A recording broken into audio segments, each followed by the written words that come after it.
this house has been sitting here since the 17th century. So welcome, we're delighted to have you. And in a sense, this is an indication of the long-standing bonds that exist between our two countries. I know that you personally have spent lots of time in the United Kingdom, and you know that I've spent lots of time in the US, and I'm very, very fond of the country. Our bilateral relations are in a wonderful place, having struck our economic prosperity deal and working hard on a new technology partnership, which will be very, very exciting indeed. Today, of course, we will be discussing the developing situation in the Middle East and in Gaza, which is of great concern, and of course the ongoing war in Ukraine and our desire to see that come to an end. And I'm sure we'll be reflecting on other issues of global interest and concern. But welcome to my home here in the wonderful county of Kent. Thank you. It's good to be here. Well, thank you so much for having me, Mr. Foreign Secretary. It's good to see you all and good to see your team here. As you said, this is a very special relationship between our two countries, and I think me being here is just another part of that. So we've already, in the brief time that we've been here, my kids have fallen asleep on your floor. We've gone fishing in the lake outside, and unfortunately, the one strain on the special relationship is that all of my kids caught a fish, but the Foreign Secretary did not. I'm sorry. It is great to be here in Kent again. My wife and I love this section, this area of the UK. We actually were here a couple of years ago. We went to Dover and to the Cathedral of Canterbury, so we love this country. We certainly love this part of the country. And so it's great to be here. As David said, we have a lot to discuss. There's a lot going on in the world. Of course, the situation in the Middle East, the situation with Ukraine and Russia. There's a lot of news there and a lot of things to update each other on. I believe that we're going to talk about our economic partnerships, both in technology, but also the broader shared economic relationship that we have, and we're so thrilled about that. But just on a personal note, I have to say that I really have become a good friend, and David has become a good friend of mine, and so it's great to spend some time here with him and his family. On the trip over here, my 3-year-old daughter in particular kept on asking if she was going to get to hang out with Maya.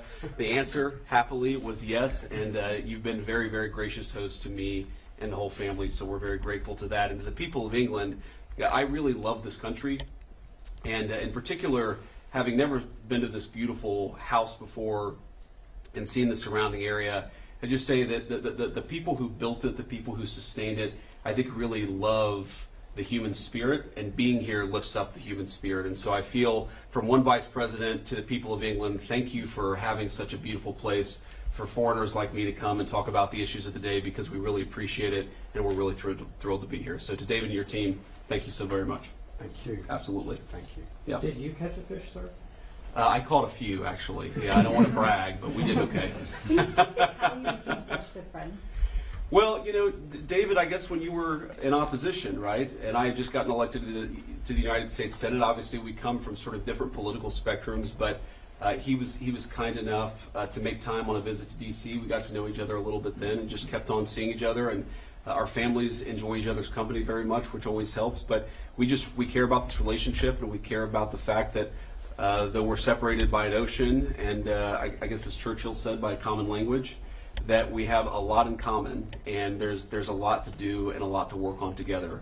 You know, David once said to me, this was probably a couple of years ago, that there's this feeling that the world is in a state of incredible tension. And I certainly felt that a couple of years ago. I think that the President of the United States over the last 6-7 months has done a lot to lower that tension, but there's a lot that the United Kingdom and the United States can do, I think, to bring greater peace and greater stability to the world. And so we share that conviction, and that's made it easy for us to spend time together and work on the issues of the day. Mr. Vice President, some big issues in the Middle East. What do you make of the UK's decision to recognise the state of Palestine? Do you think that's a bad decision? Well, it's one of the things that we're going to talk about. Obviously, the United Kingdom is going to make its decision. We have no plans to recognize a Palestinian state. I don't know what it would mean to really recognize a Palestinian state, given the lack of a functional government there. You know, what the President has made very clear is our two goals are very simple right now vis-a-vis the situation in Israel and Gaza. Number one, it's We want to make it so that Hamas cannot attack innocent Israeli civilians ever again, and we think that has to come through the eradication of Hamas. Second, the president has been very moved by these terrible images of the humanitarian crisis in Gaza, so we want to make sure that we solve that problem. I think all of us can work on how to solve that problem. Obviously, it's not an easy problem to solve, or it would have already been dealt with, but we share, I think, that focus and that goal. We may have some disagreements about how exactly to accomplish that goal, and we'll talk about that today. Mr. Vice President, what do you make of President Trump's comments last week about you the likely front runner in the 2028 race? I don't want to talk about lowly things like politics in this grand house. Come on. Look, I think my view on the politics of 2028 is I'm not really focused even on the election in 2026, much less 2 years after that. And if we do a good job for the American people, the politics will take care of itself. So I'm going to try to do a good job for the American people, just as David's trying to do a good job for the people of the UK. Mr. Vice President, was the president given a heads up about Israel's intention to occupy Gaza City? I'm not going to speak to private conversations between the Israeli government and our government. I think the president obviously has been very clear about his goals, about what he wants to accomplish in the Middle East, and he's going to keep on doing that. The president, as you know, speaks to these issues commonly. I'm sure that he'll talk at some point to the media about his response to what's happened or what was announced earlier today in Gaza. But our goals are very clear. We want to make it so that Hamas can't attack innocent people. We want to solve the humanitarian problems in Gaza. We're working incredibly hard, the president and the entire team, to make sure that happens. I mean, we've been in constant negotiations and conversations, even the last 24 hours, about how to get more aid into Gaza, about how to solve that humanitarian problem, and also how to get Hamas to a position where they can't continue to threaten the citizens and the civilians of Israel. So there's a lot of work to do there. There's a lot of common objectives here. There is some, I think, disagreement about how exactly to accomplish those common objectives, but look, it's a tough situation. Of course, we're not going to know exactly how to solve a very complicated problem. As the president has said himself, that people in some ways have been fighting for thousands of years. If it was easy to bring peace to that region of the world, it would have been done already. Mr. Vice President, you've expressed some concerns in the past about free speech in the United Kingdom and Europe more broadly. Do you bring any kind of a message to the Foreign Secretary today on that subject? Well, I'd say I've raised concerns about free speech in the United States of America. I think the entire collective West, the transatlantic relationship, our NATO allies, certainly the United States under the Biden administration, got a little too comfortable with censoring rather than engaging with a diverse array of opinions. So that's been my view. Obviously, I've raised some criticism and concerns about our friends on this side of the Atlantic. But the thing that I'd say to the people of England or to anybody else, to David, is many of the things that I worry most about were happening in the United States from 2020 to 2024. I just don't want other countries to follow us down what I think was a very dark path under the Biden administration. So in the spirit of having a good conversation and recognizing the Secretary has a lot of things to do, unless you want to say anything else. Okay. Thank you all so much. Good to see you all. Thank you. Can I just ask just one more question, just one, to the Foreign Secretary? If it's the Foreign Secretary, yes. I'm done answering questions. Foreign Secretary, the UK has taken a different tack on the situation in Palestine and the United States. Do you feel that your friendship with the Vice President might help, have a discussion about ceasefire in Gaza? You know, Prime Minister Starmer is either meeting or discussing these issues with President Trump on a weekly basis, and I am doing the same with Secretary of State Rubio or Vice President Vance. And the truth is, what we all want to see is a ceasefire.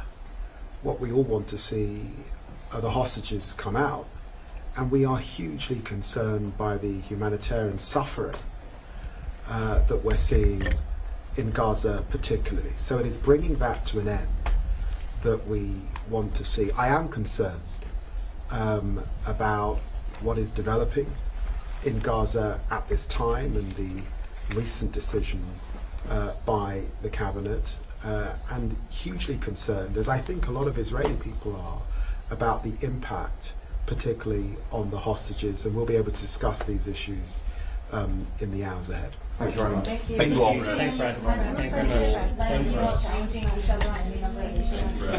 Have you learned anything from each other? We learned a lot. I learned a lot from him. We Thanks very much. enjoy the cut and thrust of politics. Thank you. The cut and thrust of politics is what excites me.